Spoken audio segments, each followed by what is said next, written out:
Hey y'all, hey, it's your girl Dani. Welcome to my corner room with God. Really quickly, God placed something on my heart. And if you're new here, go ahead and hit the subscribe button. If you like the content, hit smash the like button for me. Oh my God.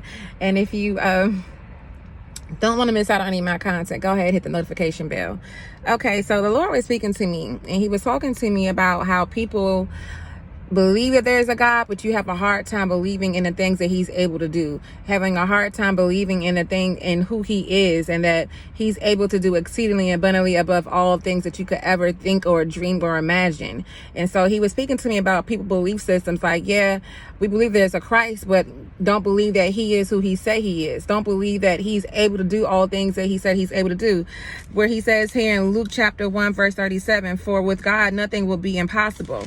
And so when he says nothing will be impossible, that situation that you're in, that you think that is impossible to get out of, them bills that continue to come on time every month, and your bank account is not matching what it needs to be able to pay for things on time, for you not believing in God to work that miracle for restoration of whether it be in your family situation, whether it be in your marriage, whether it be in bringing back a friendship back to life, whatever it is, whether it be you getting a visa, whether it be whatever it is that you believe in God to do, you're having a hard time believing in who God is and what he's able to do. For he placed it in my heart to speak to you guys about chapter 22 verse particularly is verse 67, 68, and 69.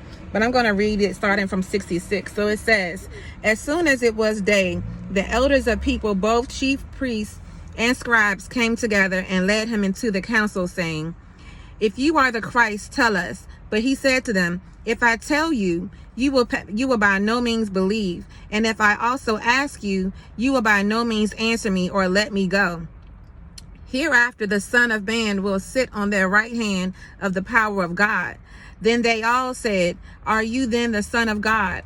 So he said to them, you rightly say that I am. And they said, what further testimony do we need? For we have heard it ourselves from his own mouth.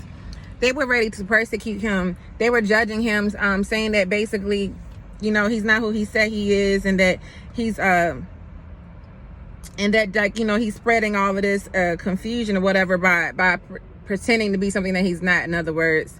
And that's not the case. God is not the author of lies. God is not the author of confusion. And he's able to do, like I said, exceedingly above all things. And so God is questioning you. Do you believe or do you not believe?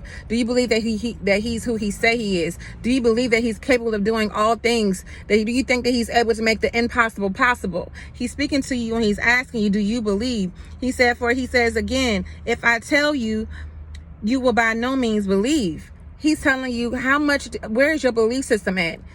Do you believe or do you not believe? And it's by faith that you will be able to move mountains. It's by faith and trust in the Lord that you will be able to manifest these things into life, that you'll be able to move these things ahead. God moves quicker when your belief system is intact and you're able to show and exhibit that you're trusting in the Lord. Are you worrying? Are you stressing? Are you feeling anxious? Those are all things that are devil. Those are all things that that comes from the devil's camp, because we know that he's a father of lies. You know that he wants you to not believe. He don't want you to believe in everything that God tells you, because then you will know the secret that he's a liar.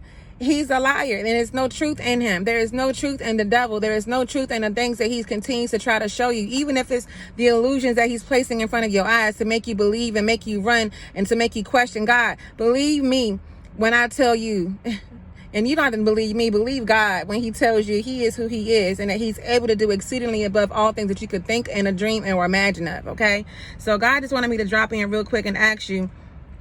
He says, you sound like the people here when they say, then they all said, are you then the Son of God? So he said to them, you rightly say that I am. So you know who he is, but do you believe that he's able to do all the things that he's able to do? Do you believe? Okay, so you guys have a blessed day on purpose. I love you. Thank you for joining me here at my corner room with God. I just wanted to drop in on you and let you guys in on what God was speaking to me about. Do you believe?